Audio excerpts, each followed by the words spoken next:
the leader of this session, agroforestry for the biodiversity and ecosystem services. Respected global leaders of agroforestry research, extension, practice, and policy making present in this august hall. I would like to express my sincere gratitude for the opportunity to express our experiences on restoring degraded dry land through agroforestry.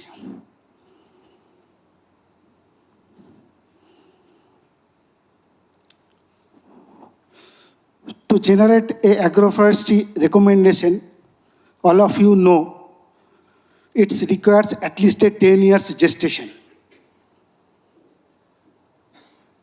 I would like to introduce my seniors who have started our experiment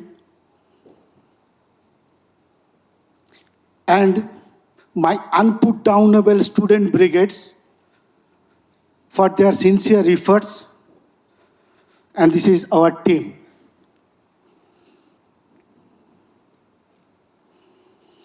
"5,000 years ago, an Indian philosopher raised his concern. If we die, we are buried in the soil. But if soil dies," and Madam Leader,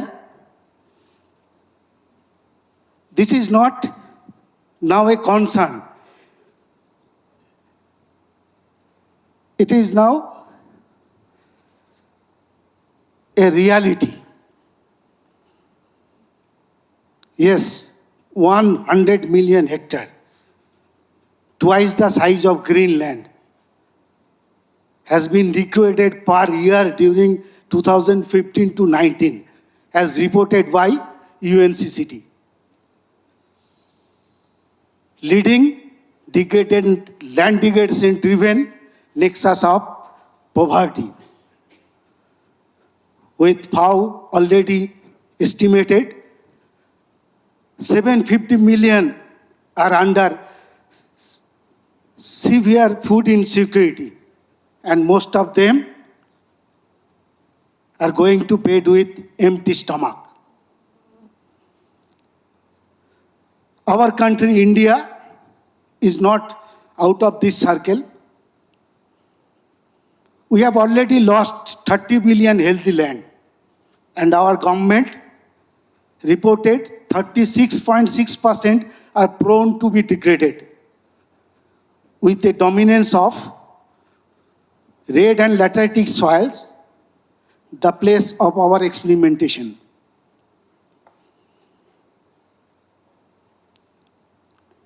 There was a social harmony with nature and residing Astodavidian tribes due to some anthropogenic activities in the form of clearing fertile forest land, particularly riverside land areas,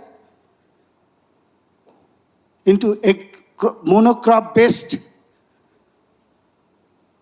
agriculture. Secondly, during the colonial period, introduction of high-yielding, fast-growing timber species, compromising forest biodiversity. And thirdly, the most important factor, during the independence of India, after taking over the control of forest area by the government without settling the right of the forest fringe tribe dwellers, resulted deforestation, excess grazing, forest fire, and so on, resulting virgin tropical moist deciduous forest into degraded land. And what will be the way out? We have no option to reconvert those area into forest because of burgeoning population. Neither we have an opportunity for horizontal expansion due to limited inelastic land. So there could be a win-win situation to introduce some indigenous forest species in the existing agricultural land. Under the aegis of Indian Council of Agriculture Research, we in our research station started an experiment in the year 2014, taking Gmelina arborea as a forest species representing forestry, sweet orange, Citrus sinensis, a horticultural crop representing horticulture, then local agricultural crop, rain-fed legume, Cajanus cajan, that is pigeon pea, solely or in combination to compare different production systems, the evaluation of different ecosystem services generated by these production systems, as well as the uniqueness of this study was to integrate all those prominent ecosystem contributors, putting into one index that is called Composite Evaluation Index. What we have proposed to the globe in the year 2022, and that has been based on our another long-term experiment, and that has been published in the Journal of Cleaner Production. It is simply identification of prominent contributors through PCA, then transforming those values into 0.1 to 1 scale, and summation with weighted factor loading values to get it a index, from where we can say the regenerative capacity of a production system. As your result shows, agroforestry are providing in Gmelina sweet orange pigeon pea agroforestry system, providing Gmelina timber, sweet orange fruit, as well as pigeon pea seeds, because of the support of the regulating and supporting services. Here you can see the land utilization efficiency was 90% higher, with 3 times higher net return than that of forestry system, 1.6 times, 7 times higher than that of horticulture, and 4 times higher than that of agriculture. And this provisioning has been possible because of support from the regulatory ecosystem services in the form of year-long leaf litter and twig addition in carbon stock to the tune of 7.26 ton per hectare per year. And this has been become possible because the support of the supporting soil parameter indicators, that soil reaction turns from acidic to neutral with higher fertility build-up in the form of organic carbon available NPK, and the congenial environment of underground congenial environment has been prominent from the data of soil enzyme activities, microbial biomass activities, as well as water stable aggregate data. From the PCA, we have, from the 52 parameters, we have selected 11 ones, that is net present value, net energy, biomass, greenhouse gas, carbon sequestration, pH, soil organic carbon, etc. And this is the trade-off and synergy of this among the parameters from this parallelogram.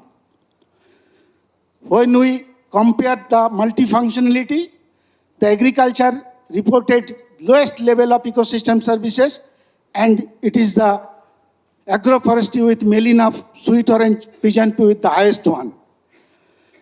We can quantify the power of agroforestry and compare with other production systems through this index. Composite Evaluation Index clearly shows nearly 2 times higher regenerative capacity than that of horticulture, forestry, 3 times than that of horticulture, and 5 to 6 times than that of monocrop-based agriculture. So with this, agroforestry, we can use this index.